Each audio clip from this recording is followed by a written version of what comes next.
Napakagat sa labi si Renz Abando sa nangyari doon. Napaka-solid ng ginawang block shot sa local player ng kalaban. Muntik-munti ka na namang madisgrasya sa kanyang buwis-buhay na chase down block. Gustong ipahiya doon ni Kabayan ng Nigerian 6'11" center import ng kalaban. Madugo ang early game ng anyang Red Booster versus LG Sakers. Huge match up mga idol ang paparating dahil maglalaban lang naman ang dalawang top contender ng Korean Basketball League na anyang Red Booster with 23-11 win-loss record kontra sa may 23-10 win-loss record na LG Sakers. No Carl Tabayo for the home team due to injury while bench player naman sila kay para sa visiting team. Nagmula mga idol sa LG Sakers ang paunang simula ng opensa from the 3-pointer while counter 2 points made naman dyan kagad ang Red Booster. Yun nga lang, slow start mga idol for both teams na may 5-2 scoring sa nakalipas na 3 minuto ng first quarter. While etong LG Sakers 2 of 2 so far from the 3-pointer, nagkakabatuhan na mga idol ang local player ng KBL from outside shooting so far 3 points lead para sa home team. Unti-unti namang nakakapag-run dyan mga idol ang bisita with 5-0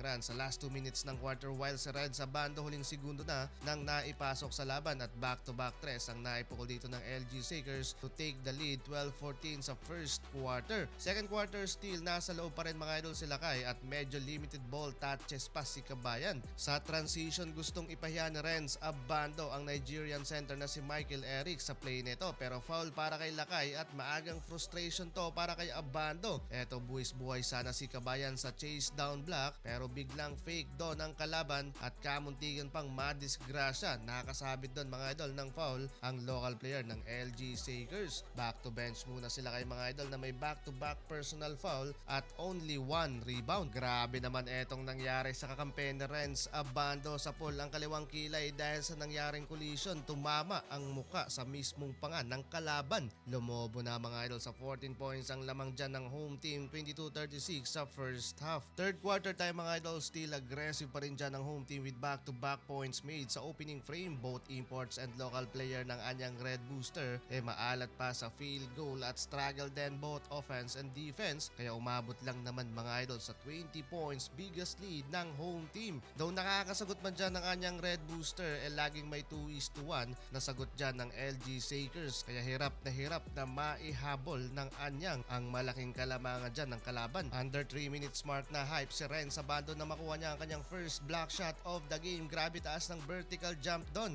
Pero sayang etong second field goal attempt nila kay from the Rainbow Country. In and out nga lang yon mga idol. Well, tambak mga idol sinalakay sa third quarter. Ito naman mga idol ang mga naging highlights sa last quarter. 들어가면 3점. 네. 이번에 기회가 안 들어 단순히 감독에게 주지 않고 들어갑니다.